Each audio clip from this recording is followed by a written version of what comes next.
McCarthy. Thank you for being here today. I was devastated when the news broke about the Peter McVerry and all the debacle that happened. I've known Peter for many years. I know the work that you've done on the ground, and I've known what he sowed his heart into for many years personally, and also with the organisation. So to see that being dragged into disrepute is a horrendous sight. But I still would ask the question: has there been accountability? I'm not too sure if there's any. Is there prosecutions, or is it just simply a matter of bad governance?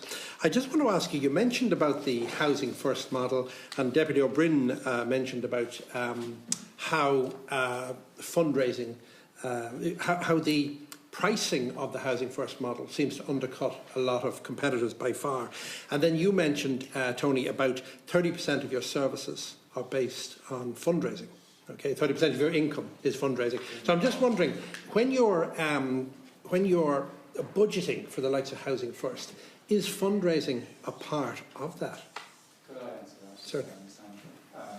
The piece in relation to 30% of our costs being met through fundraising was in the past. That's not. It's not similar to the answer to Deputy Éireann. It's a full cost recovery model within the trust as well. That is from now going forward. Yes. But before, was Housing First priced on the basis of? I believe so. I believe so. And the legacy of that has caused us difficulties from a financial perspective. Okay. That's not going to be the case going forward. I noticed the 2023 accounts still have not been finalised. Correct. So we've been dealing with this nearly a year, so it's a bit surprising that, the skates haven't been put on that one. And then I noticed also the Housing First tenancies have fallen from 822 to 699.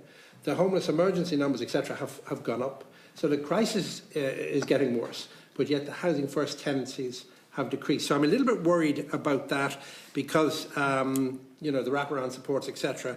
How are we safeguarding that? Okay. You deal with that and I'll deal with the accounts. Okay, well, actually, I probably will ask Noel to deal with the second part in terms of that. But just in relation to the accounts, new auditors were appointed just a little under a year ago. I became chair in May, at which point some of the work had begun.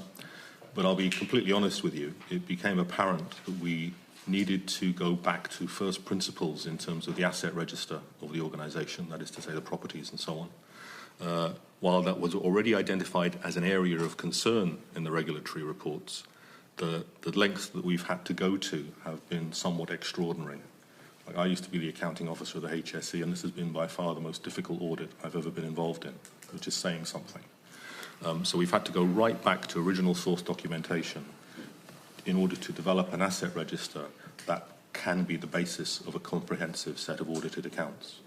That's taken. So there was a rabbit warrant. There was a lot of stuff that you couldn't get. It wasn't immediately apparent. Okay. So a lot of work had to be done. I'm just a bit conscious of the time. So a lot of work had to be done. That work is now substantially complete.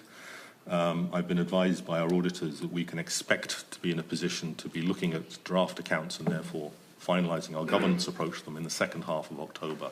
And I'm therefore hopeful that we're only a matter of weeks away from filing those accounts, which is an important milestone for the organisation. I absolutely accept it's an unacceptable position for any charity to be in that it has not yet published those accounts. But in terms of your other questions, Noel.